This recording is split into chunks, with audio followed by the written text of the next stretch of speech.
Friends, welcome back to our channel. ഇന്ന് ഞാൻ നിങ്ങളുമായി ഷെയർ ചെയ്യുന്നത് പ്രഗ്നൻസിയുടെ 0 to 4 വീക്സിൽ അമ്മയ്ക്കും കുഞ്ഞിനും എന്തൊക്കെ മാറ്റങ്ങളാണ് സംഭവിക്കുന്നത് എന്നതാണ്. കഴിഞ്ഞ വീഡിയോയിൽ ഞാൻ ഷെയർ ചെയ്തത് എങ്ങനെയാണ് ആരോഗ്യകരമായ ഗർഭധാരണം ഉണ്ടാകുന്നത് എന്നതാണ്. ആ വീഡിയോ നിങ്ങൾ കണ്ടിട്ടില്ലെങ്കിൽ ഒന്ന് കാണുക.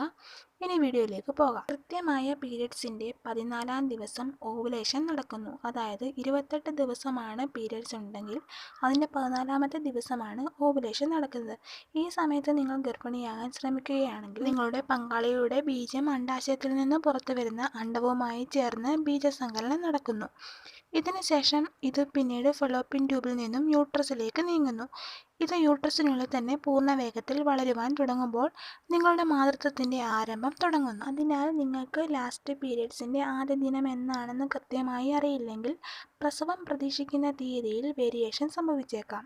ഈ സമയത്ത് പ്രഗ്നൻസിയുടെ സിംറ്റംസ് ഒന്നും നിങ്ങളുടെ ശരീരത്തിൽ അധികം കാണാൻ സാധ്യതയില്ല. പീരിയഡ്സ് ആവാറാവുമ്പോൾ ശരീരത്തിലുണ്ടാവുന്ന സിംറ്റംസ് തന്നെയാണ് കൂടുതലും നിങ്ങളിൽ ആ സമയത്ത് ഉണ്ടാകാൻ സാധ്യതയുള്ളത്. അതായത് ബ്രസ്റ്റ് പെയിൻ, അബ്ഡോമൻ പെയിൻ അതുപോലെയൊക്കെയാണ് ഉണ്ടാവാൻ സാധ്യതയുള്ളത്. എന്നാൽ ട്വിൻ പ്രഗ്നൻസി ആണെങ്കിൽ നേരത്തെ തന്നെ സിംറ്റംസ് കാണാറുമുണ്ട്. നിങ്ങൾ പ്രഗ്നൻസിക്ക് വേണ്ടി ട്രൈ ചെയ്യുകയാണെങ്കിൽ ഫോളിക് ആസിഡ് ടാബ്ലറ്റ് നേരത്തെ തന്നെ കഴിച്ചു തുടങ്ങുന്നത് വളരെ നല്ലതാണ്. കൂടാതെ ഫോളിക് ആസിഡ് അടങ്ങിയ ഫുഡ്സ് കഴിക്കാനും ശ്രദ്ധിക്കുക. ഇലക്കറികളൊക്കെ ധാരാളം ഭക്ഷണത്തിൽ ഉൾപ്പെടുത്താനും ശ്രദ്ധിക്കുക.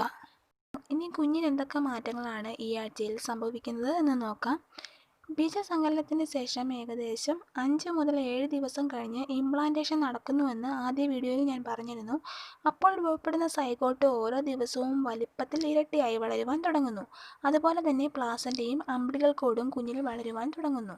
ഈ സമയത്ത് കുഞ്ഞിനെ വയറ്റിൽ ഉണ്ടാകുന്ന സമ്മർദ്ദങ്ങളിൽ നിന്നും ആംനിയോട്ടിക് സാക്ക് സംരക്ഷിക്കുകയും ചെയ്യുന്നു. ഫെർട്ടിലൈസേഷന് ശേഷം, അതായത് ബീജസങ്കലനത്തിന് ശേഷം ഏകദേശം 5 മുതൽ 7 ദിവസങ്ങൾക്ക് ശേഷം കുഞ്ഞിലേക്ക് ബ്ലഡ് സർക്കുലേഷൻ ആരംഭിക്കുന്നു. ഈ സമയം കുഞ്ഞിൻ്റെ നാഡീവ്യൂഹവും ഹൃദയവും വികസിക്കാൻ തുടങ്ങി രക്തക്കുഴലുകൾ രൂപപ്പെടുകയും ചെയ്യുന്നു. ഈ സമയം കുഞ്ഞിൻ്റെ വലിപ്പം ഏകദേശം 0 മുതൽ 4 മില്ലിമീറ്ററിനുള്ളിലായിരിക്കും.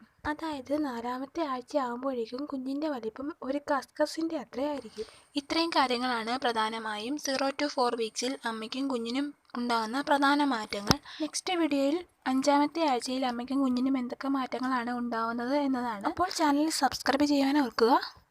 ഈ വീഡിയോ നിങ്ങൾക്ക് യൂസ്ഫുൾ ആയിട്ടുണ്ടെങ്കിൽ ലൈക്ക് ചെയ്യുക. നിങ്ങളുടെ അഭിപ്രായങ്ങളും സംശയങ്ങളും അറിയിക്കുക. നെക്സ്റ്റ് വീഡിയോയുമായി ഉടനെ കാണാം. Thanks for watching.